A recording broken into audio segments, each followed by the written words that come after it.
La la la la la.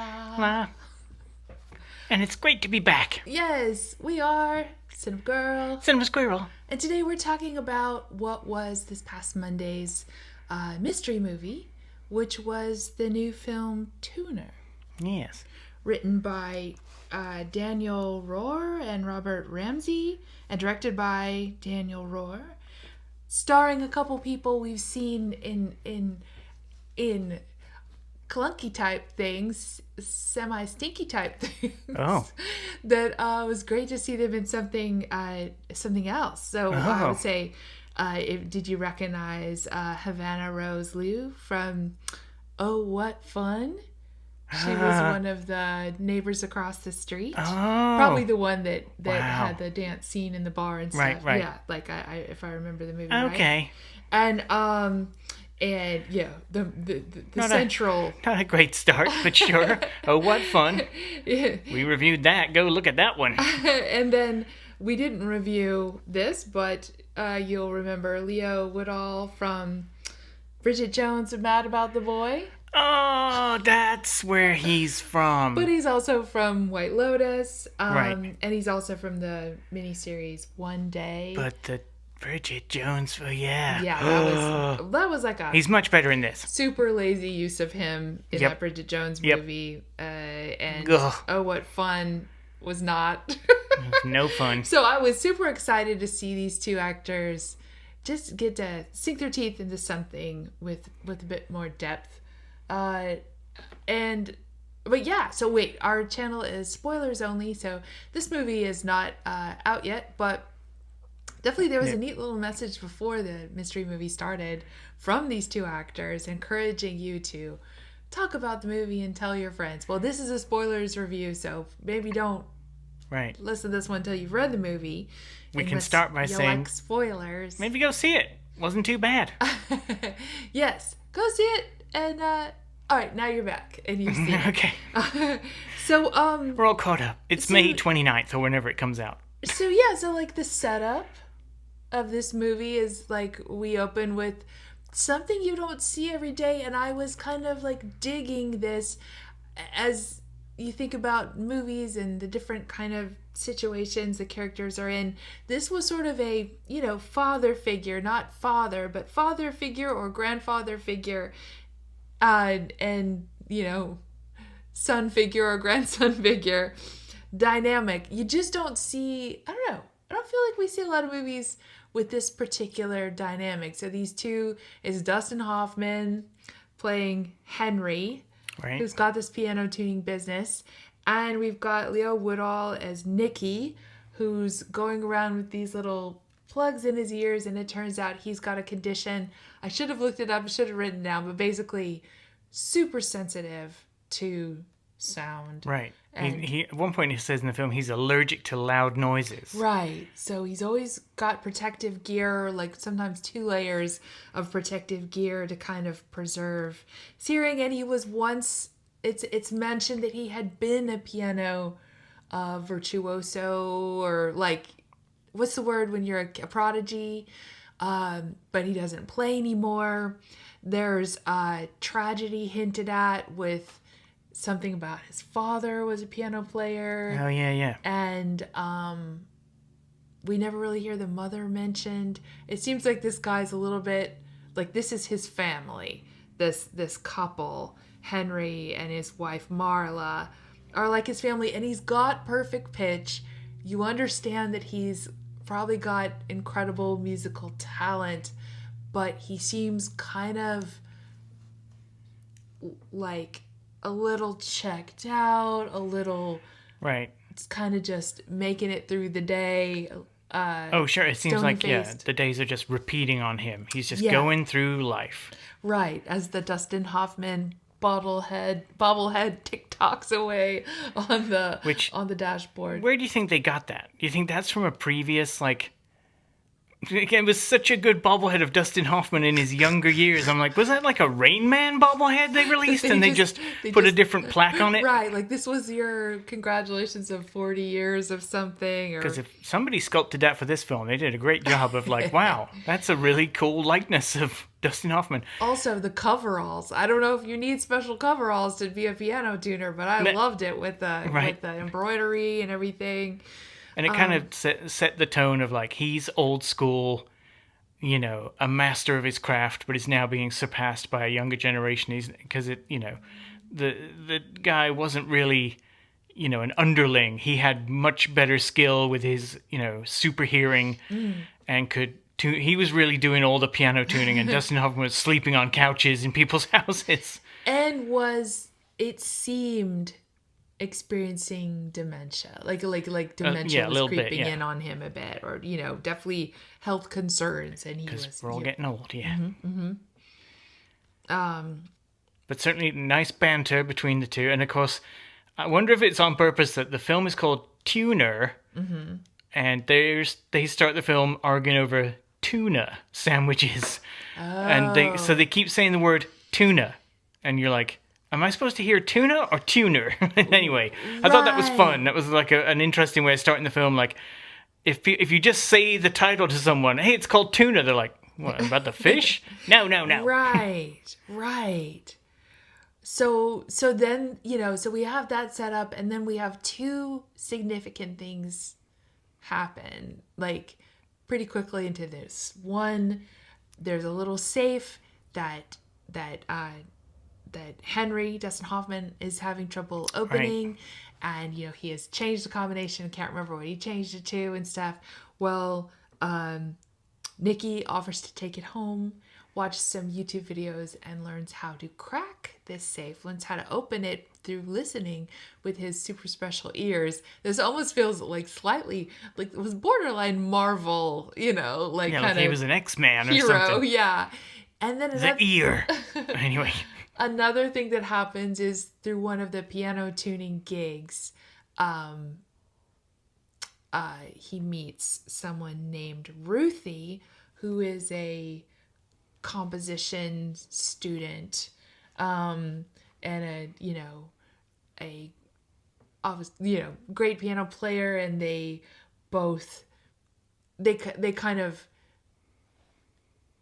hit it off in an offbeat kind of way. It's he has perfect pitch, she's testing him, and there's like, you know, and then she ends up with a piano emergency, and he comes over, and so there's like a little bit of romance building. But then the movie takes this other turn, which is involving robberies and safe cracking, and there's a lot going on in this movie. I have various thoughts I want to say about it, but like, why don't you jump in, Squirrel, and talk about maybe where would you go from here on the conversation? Just to your point about he meets Ruthie through his piano tuning, and then he meets these nefarious characters through also piano tuning. And I notice this is the only part that rubbed me the wrong way, is the actors are introducing the film as the mystery movie. And they say, oh, and it's relevant to today's, what's going on today. And I was like, I wonder what that meant. And I guess because, you know, Henry falls on hard times, gets put in the hospital, and the hospital bill is astronomical. And yes. I'm like, is that what they meant? Like, yeah, okay, some of us are struggling. Right. But then to have the main character have to fall in with what they said, I did like their, like, you know, we're not robbing this place. We're a security firm, and we're actually updating this safe. And I was like, is he going to buy this? And then it turns out, oh, they were a security firm, but they were also robbing people that they were doing the security for. It's like, we know when these people leave because we've installed the cameras. And I was like, oh. So on one hand, I liked his acting of, guys, what are you doing? Are you robbing the place? And they're like, oh, how dare you? We are working. And he was like, well, I'm working here too. And then he just goes back to tuning the piano. I was like, that's being very calm and checked out. Because I would be nervous the whole time they were in that house. Like, I think they're robbing the place. I don't know what to do. They're robbing that place. He doesn't go back to tuning the piano because he can't. He can't because they're making so much noise with they're trying to. So he opens the safe. Well, I thought he just went back to piano tuning after that. Oh, well, yeah, he did. Because they dump a bunch of money Sorry, on the I piano. thought you meant that, like, they were just, like, going at it with a power tool or whatever, which I'm like, what is this system? Yeah, what are they doing? You do have to wonder, like, okay, you know when they're gone, but surely these folks, I mean, people are getting into cameras indoors and outdoors. I'm like, surely these guys know, whoever is employing these people would know that these folks had been there. I feel like they would have to. And their argument, which somewhat I would imagine is true, of rich people are so rich they don't know the stuff they have. And of course that comes back to bite everyone's butt with, yeah, but some things are antique and sentimental. So when a watch goes missing, the maestro, played by French actor Jean Reno, I remember that. Yeah. But he noticed, and he was like, what? Like, where did you get that watch? And it's like, oh, it all comes back around. And it's like, yeah, so, yeah, rich people can be oblivious to, I'm sure there's things like silverware and plates and dinner settings and chairs and tables. Like, how many of those do I have? I don't know. I have a mansion. But stuff in a safe, to me, is like, I know what's in that safe. Even if I am a rich person with a lot of them, I know what's in my safe. So anyway, you buy the premise of rich people don't know what they have in their safe, so we can just take one or two things and they won't notice. Well, it was really kind of insidious, because he was like, well, a lot of times people don't notice something's missing, but if they do, they're going to blame it on that was terrible, the housekeeper or whatever, so we always get away with it. They were also very manipulative, like telling him that that when they start getting him to participate in some of these gigs, which I did enjoy, that the movie showed Nicky trying to get a loan, because he's trying to help out, Henry and Marla. They do show the effort of trying to talk to the bank on the phone. I liked that, because a lot of times movies don't bother with that kind of stuff. Sometimes we complain about these things, like, shouldn't that person have had to make some phone calls or whatever to get off work? I feel like this movie did take pains to show him trying to get a loan, but then he agrees to work with them to crack some safes. But on the first job, he's having some second thoughts, and they tell him, this person is a predatory loaner or whatever. Right. Bank He's person. awful. But then, like, they're also talking to each other in Hebrew, and they say, like, I thought you said he was the guy from NutriBullet. Which I thought was funny. Oh. So they're just, like, saying whatever they think they need to say to get Nicky to participate. And then we kind of go down this path. It's sort of like, simultaneously, he is trying to start a relationship. Right. And also getting dragged into a life of crime. Right. And so here's a reference for you. Wait, did I just cut you off? No. A reference for you. This movie gave me a feeling that I remember having when I was watching the Garfield movie. Oh. That recent Garfield movie. I never saw it. Maybe I'm the lucky one. You might not be surprised. I mean, you might not be expecting that. But what I mean to say is that the Garfield movie opened, and we see Garfield and Odie and what life is like in current times for Garfield. He's door dashing or something, lasagna via drone, and that kind of stuff. That kind of update was fun, and I was like, oh, maybe this movie isn't going to be horrible. And then the next thing you know, Garfield's biological father, sorry, spoiler alert, for the Garfield movie, but suddenly there's this other cat coming in who whisks him off on this whole other dramatic side adventure. Oh. And I'm left feeling like, you know what? This dramatic side adventure involving criminal cats and, fights on top of moving trains was somehow not as interesting as Garfield in John's house, right, ordering lasagna by drone. And that's kind of how I felt about this movie. I understand why they, you know, they had this idea, oh, what if somebody with excellent hearing who really should be involved in the piano world, but for these reasons he's not anymore except as a tuner. He's kind of just sleepwalking through his life, and suddenly he gets, finds out that he can crack safes, and then he's kind of caught up in mob almost related activities. He kind of can't get out, and a lot of the movie is spent on that. Meanwhile, he's in this relationship, and that's the thing. It's like, okay, it's a very, it's an interesting story to tell. Unfortunately, I found the relationship really interesting, and the relationship kind of got reduced to montages. Yeah. After a few initial scenes, I loved the scene in the apartment when he's helping her with her piano. It felt so like I like her apartment and the piano being sentimental to her, and she's kind of sharing about her life, and this guy who's like a little like closed off. Yeah, closed off. That's what I was looking for. He's a little closed off, but he's definitely like he's clearly a good guy in this moment. He's not going to charge her for this piano repair because it would cost too much or whatever. So he's just not going to charge her at all. And she's like, well, can I offer you, like, what'd she say? Like a $5,000 bowl of spaghetti. Right. So she makes him spaghetti. He's like, sure. And they're just like sitting on the floor eating spaghetti while the piano. Next to all the keys. Yeah. Taken out of the piano. It felt so like, I don't know, that part. That storytelling was different to me. That's something I haven't seen before. And We've also seen mob getting sucked into the mob before. We haven't seen this romance before. And sorry to cut you off, but like part of me wanted to pursue that with more detail.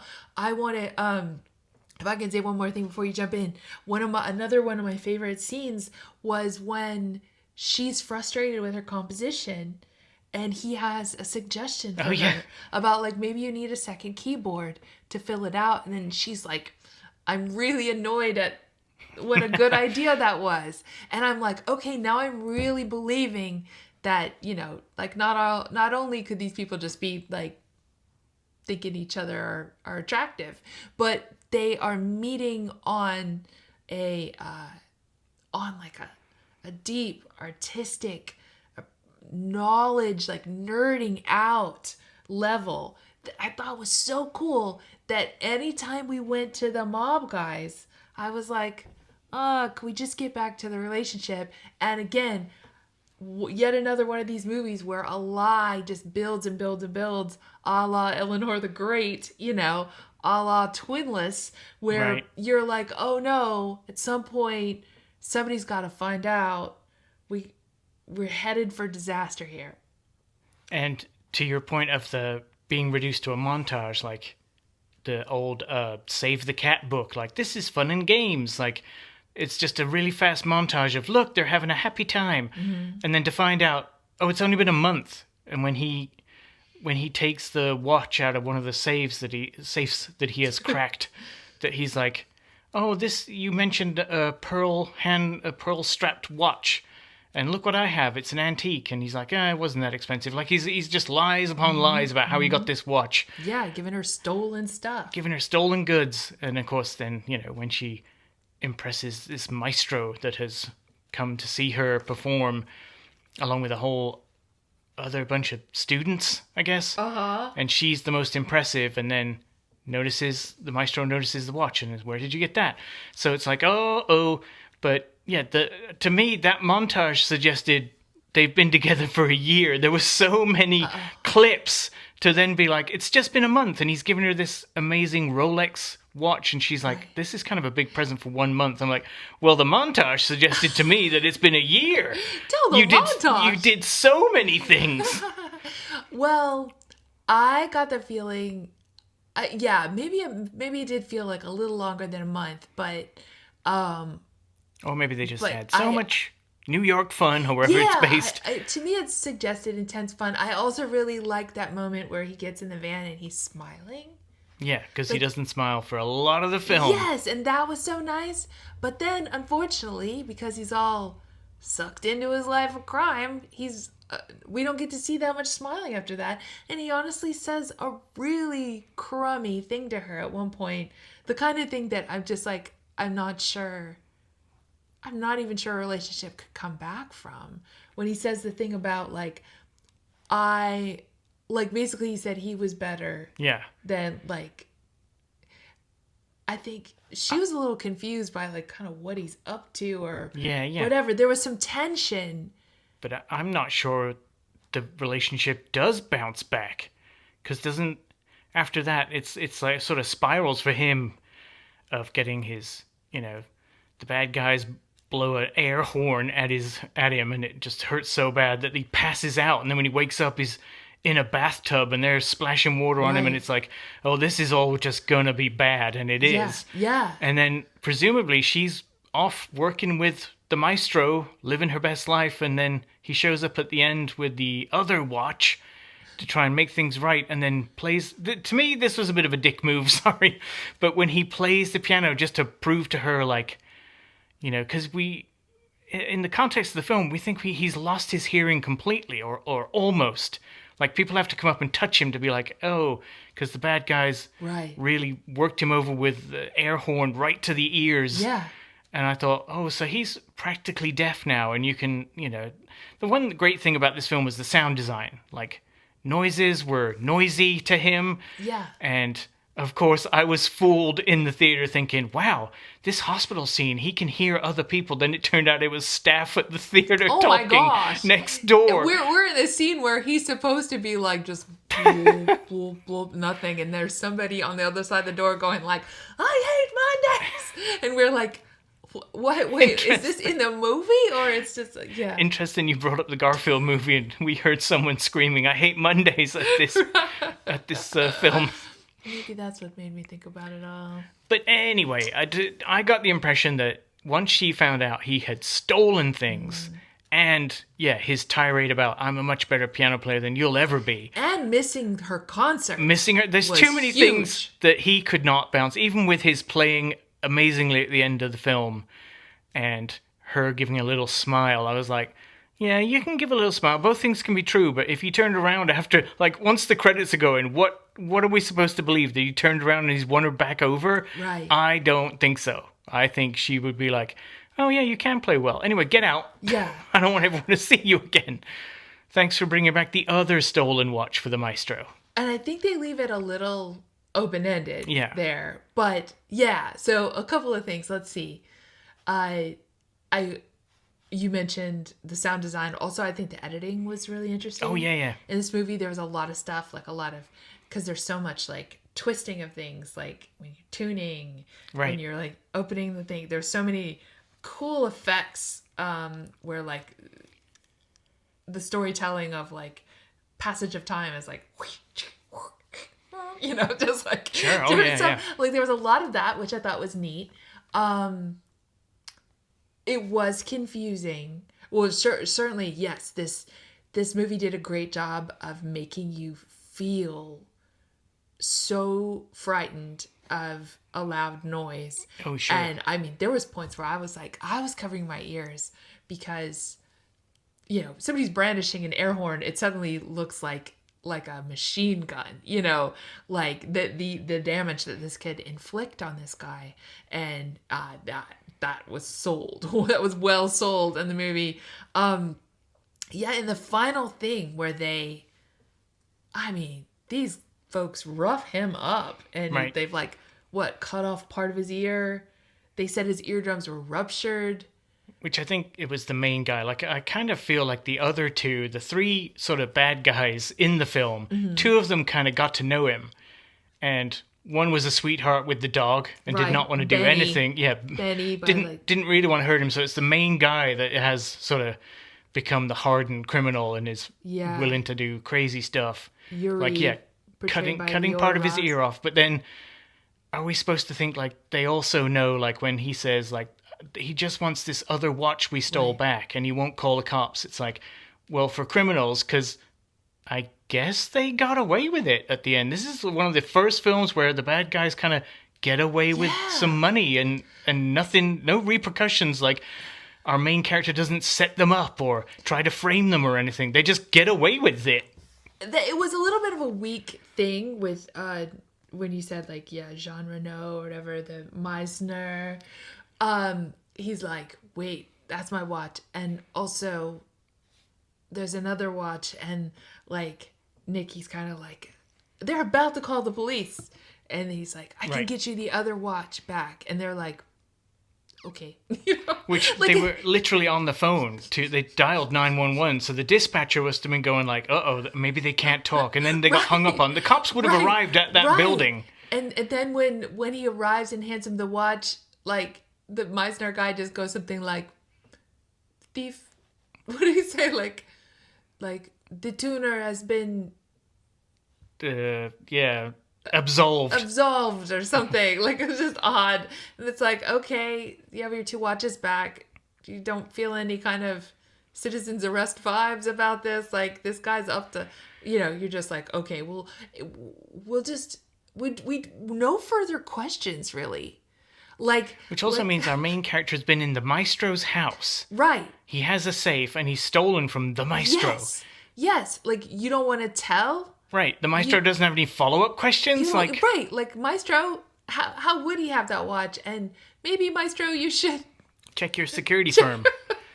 Do something. Speaking of the maestro, I also was kind of like creeped out by him just a little bit. I don't know if you were at all, but when he was like, I've been tasked with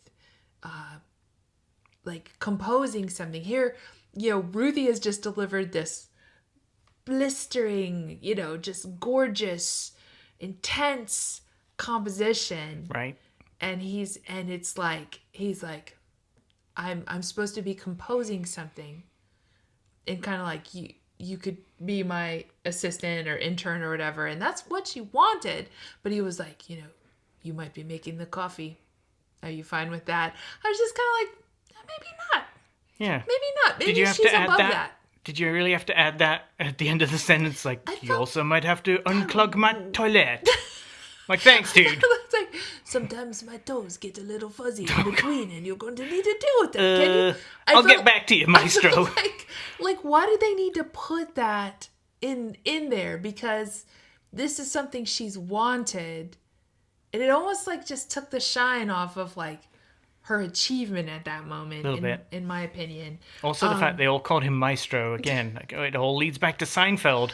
She's a maestro. Oh, sorry. But the fact that in the episode with a maestro, Elaine is so besotted with him. She's like, you got to call him maestro, and everyone's like, I'm not doing that. And then when they meet him, they're like, maestro. Okay, I'll call you maestro.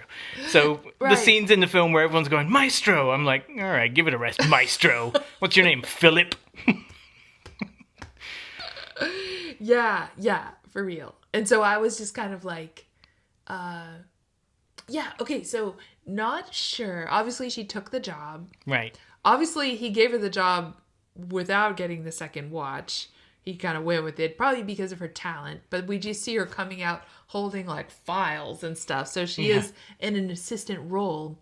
We're not clear how much his hearing has been. Like, I'm confused. Did that final attack on him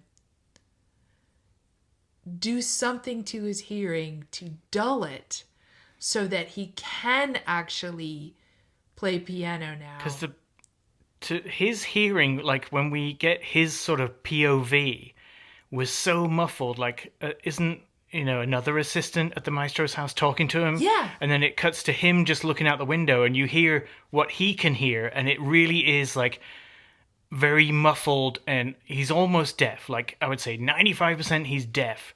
Right. And is that do you recover from burst eardrums? I think you can. You can, yes. So it's just probably he's got months of healing to do for his hearing to come back. But yeah, because then, she talks to him, and he's like, I can't hear you.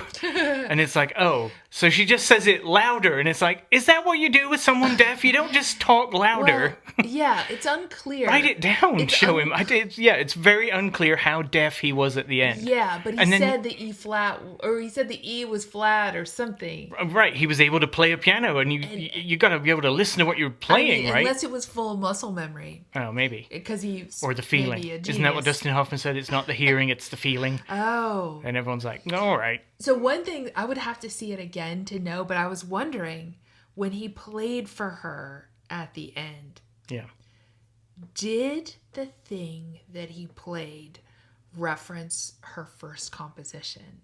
I think it did. Because there was that really nice scene where she's like, oh, let me play for you the first thing I ever composed.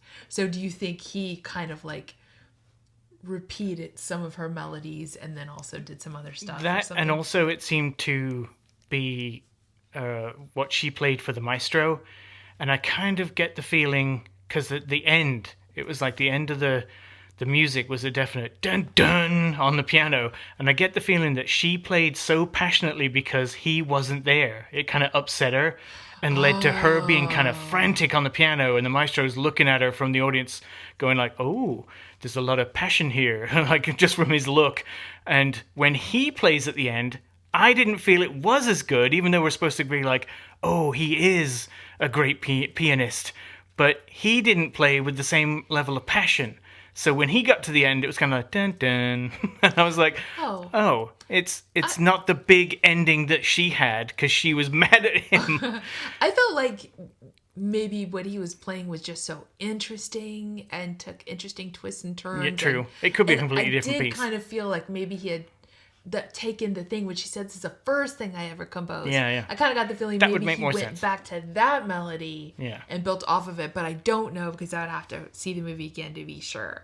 But that would be let us know, director. Be a move. Yes, that would be a move. True. That would be, and yeah, maybe that would be enough to be like, oh, he remembers by heart my first composition. That would get the smile, but still, reality would come crashing in of, and you're a major thief.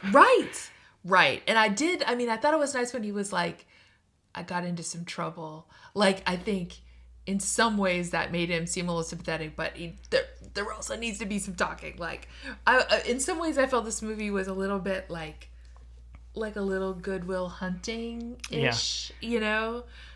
Somebody who's got this like uncanny, just innate ability. And then maybe they're out there punching people in the streets or cracking safes, you know. Cracking safes and cutting off ears. But for all, like, and I did like this film. It was a lot of fun. Mm-hmm. The one bit that rubs me the wrong way is the cliche of, I don't believe for a minute that Harry and his piano tuning business in, well, it was New York, right? I think so. And the surrounding rich, like the Hamptons and whatever, because it did smack of rich people have pianos, they don't even play them. They mention that a couple of times in the film. It's like they just sit there gathering dust, but they have to get tuned every few months. Mm-hmm. And even the rich people are like, what? You got to, I guess I have to pay you.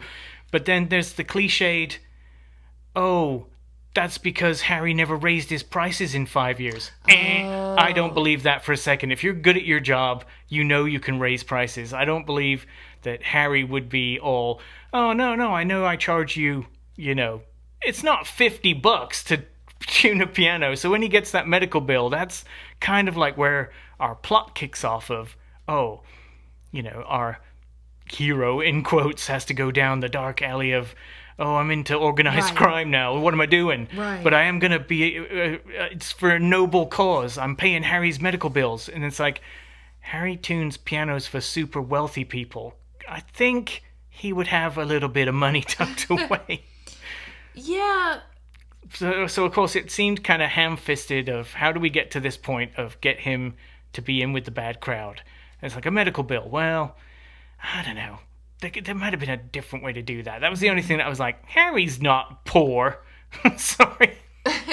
Yeah. He's got his own van. Got embroidered I see what you're saying. onesie.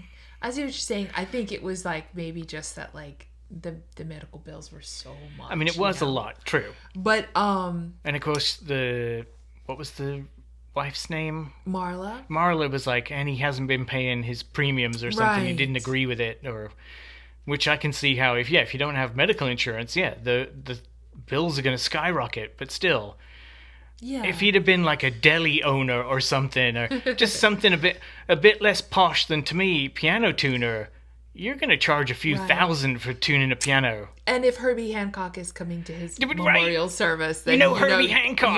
You're like, pretty good at what Herbie you do. would pay your flipping bills. Well, some thoughts.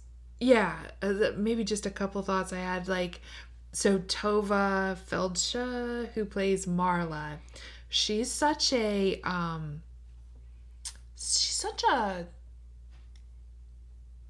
don't know. She's such a force. Like, she's on that show, Nobody Wants This, and she's I gotta check that out. Definitely like an intimidating character, and at least in the first season. I've only really seen the first season, but like,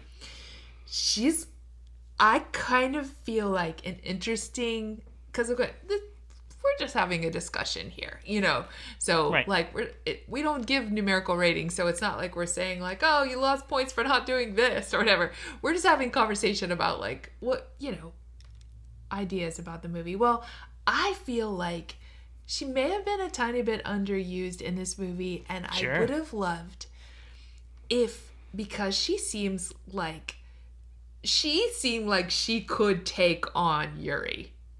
Like, she had, like, just that much, I don't know, just, like, I don't know what words I'm looking for. Like, she just was, tough, Tough and kind of, like, still, and kind of, like, she looked like she could have handled some things. So I was thinking it would have been cool if, in some way, she had participated, if the story had her participating in extricating Nikki from this world. She suspected that he was getting tangled up in something that wasn't great, and of course at some point she opens up the piano and it's full of money that Nikki leaves for her, stashes in there for her. So kind of like, yes, Nikki was taking more than he needed to take. I think that was from the crypto. Not to mention the whole crypto side of things. But that said 18 million when he logged in, because he has a good memory too. And when in that whole creepy, scary scene where the guy's like, "Don't look at that paper, it's got a code on it." Right. Like, exactly what you shouldn't say to a person who's looking at the piece of paper, but he memorized it. So he got into the crypto bank first, and it said 18 point something million. So I noticed when the criminals at the end are like, "Yeah, we got the code and we've got 17 point something million." I was like, oh, he already took $1 million. Oh. That's where it went. Okay, I did and not. they just don't know how much was in there. I did so not he could catch get away that. with it. Yeah. But it does feel like dirty money. You know what I mean? All around. And I'm like, are we supposed to feel like that the damage that he took physically sort of in some way absolves him from participating in this whole experience? Like, he's paid his dues or whatever. But if they find out, those characters are going to come looking for him. Yeah, and Ruthie's in danger. Right. By, association. So it's a happy ending. Marla. With a big question mark after it. But I did feel like it would have been cool if Marla somehow had mob connections too. Sure. And that were higher up than Yuri or something. That could have been a cool thing. Especially that she and Harry were old school New York. Yeah. Right. That would have been great twist. Yeah. Also, I kind of felt like, I don't know if the bobblehead, because obviously they were showing us the bobblehead a lot.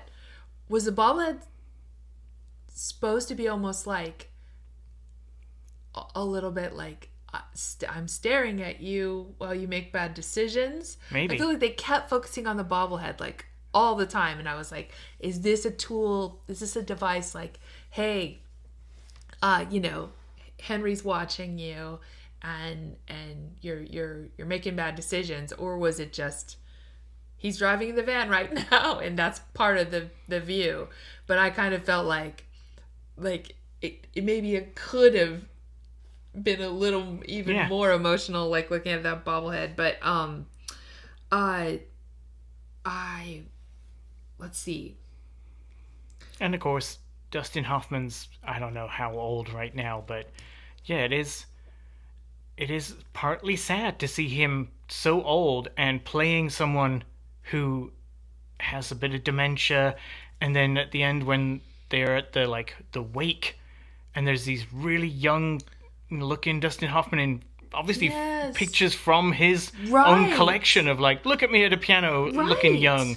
And it's like, okay, so the character of Harry has been into pianos since his teens by the look of those photos, or his 20s. Right. So again, it kind of betrays the I never raised my prices. It's like, you've been doing this for years. The bobblehead was a younger you.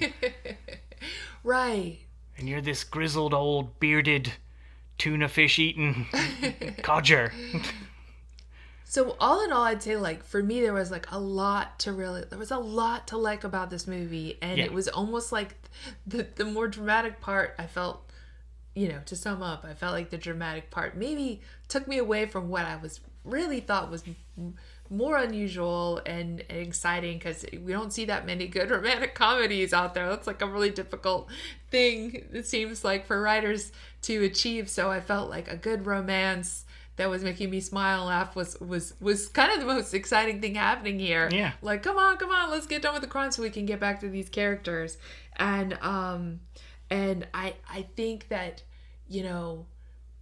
for some reason they were so determined to have Nikki be so stoic and reserved that we never really know what happened to his parents. We don't really understand Right. why he gave up on piano. They kind of keep him in this mysterious zone, and it could have been fun to see him share a bit more throughout the story. I did love that moment when like Ruthie like hugs him after he helps with it, because it's like that's what we do, right? Sometimes we hug somebody that's not really, you don't even aren't on hug level with them yet, but they've just done something so nice for you. You give them a hug, and it would have been nice to see him kind of the shell melting a little bit, and find out a little bit more about him, because he was an interesting character, and I wanted to spend some more time in just the other part of his life, the non-crime part of his life. And I think, the resolution was a little odd, the lack of conversation about just this level of danger and betrayal, and lying about giving someone a stolen, like, there's some major red flags going on with this guy. Oh, sure. And, so anyway, but I think we're supposed to just shade in some of those things in our imagination. But yeah. All in all, good film. Yeah. But yeah, had some flaws. So not great, just good, in my opinion. Right. And yeah, I think they accidentally made a more interesting Yeah, so maybe the next regular film, life movie. So let's explore that. the next film these guys do, they should just do a rom-com, and we probably love it. Don't need the criminal element. All right, I think that's everything I thought of about this. So yeah, Tuner. What did you think? Big tuna. Bye.